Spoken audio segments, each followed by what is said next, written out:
Pada tahun kelima kenabian, tekanan dan siksaan yang diterima kaum muslimin di Mekah semakin hebat. Orang-orang lemah dari kalangan sahabat Nabi Shallallahu Alaihi Wasallam disiksa dengan kejam.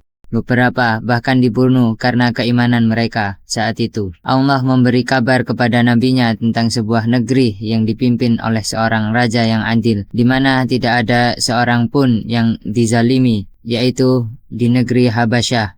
Dan raja atau pemimpin mereka dikenal dengan nama An-Najasyi.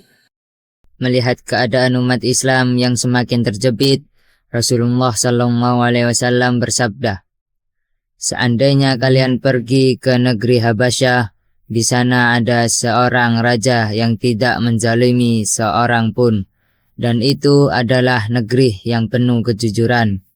Tinggallah di sana sampai Allah memberikan jalan keluar bagi kalian."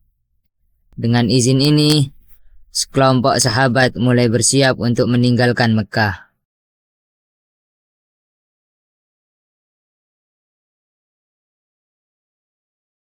Hijrah pertama dilakukan oleh 11 laki-laki dan 4 perempuan. Di antara mereka adalah Utsman bin Affan dan istrinya Ruqayyah binti Rasulullah Sallallahu Alaihi Wasallam, Zubair bin Awam, Abu Huzaifah bin Utsbah dan istrinya Sahlah binti Suhail, Mus'ab bin Umair, Abu Salamah bin Abdul Asad dan istrinya Ummu Salamah. Mereka keluar secara diam-diam pada malam hari, berjalan menuju pantai, lalu menaiki kapal dagang menuju Habasyah. Allah memudahkan perjalanan mereka hingga tiba dengan selamat. Setelah mendengar kabar bahwa rombongan pertama diterima dengan baik oleh Raja Najasyi, gelombang kedua pun berangkat. Jumlah mereka sekitar 83 laki-laki dan 18 perempuan, menurut riwayat Ibnu Ishaq. Mereka juga tiba dengan selamat.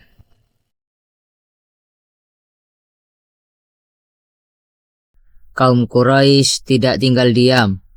Mereka mengirim 2 utusan, Amr bin As yang saat itu masih musyrik dan Abdullah bin Abi Rabi'ah, membawa hadiah untuk Najasyi dan para pejabatnya. Tujuan mereka adalah membujuk Najasyi agar mengusir kaum muslimin. Najasyi memanggil Ja'far bin Abi Thalib sebagai juru bicara kaum muslimin. Ja'far menjelaskan keadaan mereka sebelum Islam, kemudian perubahan setelah diutusnya Nabi Shallallahu Alaihi Wasallam, serta penderitaan yang mereka alami. Ia membacakan ayat-ayat dari surah Maryam yang menceritakan kelahiran Nabi Isa alaihi salam. Najasyi pun menangis, begitu pula para uskupnya, lalu berkata, "Sungguh, apa yang dibawa oleh Nabi kalian ini dan apa yang dibawa Isa berasal dari sumber cahaya yang sama." Ia menolak perintah utusan Quraisy dan memutuskan memberi perlindungan kepada kaum muslimin. Beberapa waktu kemudian, tersebar kabar bahwa seluruh penduduk Makkah telah masuk Islam. Sebagian sahabat pun memutuskan kembali. Namun saat mereka tiba di Mekah, mereka mendapati kabar itu palsu. Siksaan masih terus terjadi. Sebagian berhasil masuk secara sembunyi-sembunyi. Sebagian lainnya kembali lagi ke Habasyah.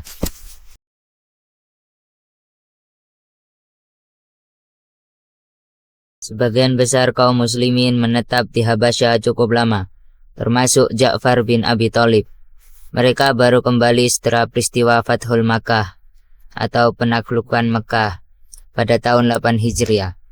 Rasulullah Shallallahu Alaihi Wasallam menyambut Ja'far dengan gembira dan bersabda, "Aku tidak tahu mana yang lebih membuatku bahagia hari ini, datangnya Ja'far atau penaklukan Khaybar."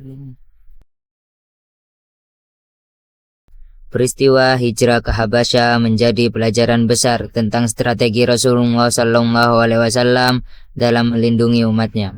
memilih tempat aman, dan memanfaatkan pemimpin yang adil walaupun berbeda agama. Hijrah ini adalah salah satu langkah awal penyebaran Islam ke luar Jazirah Arab.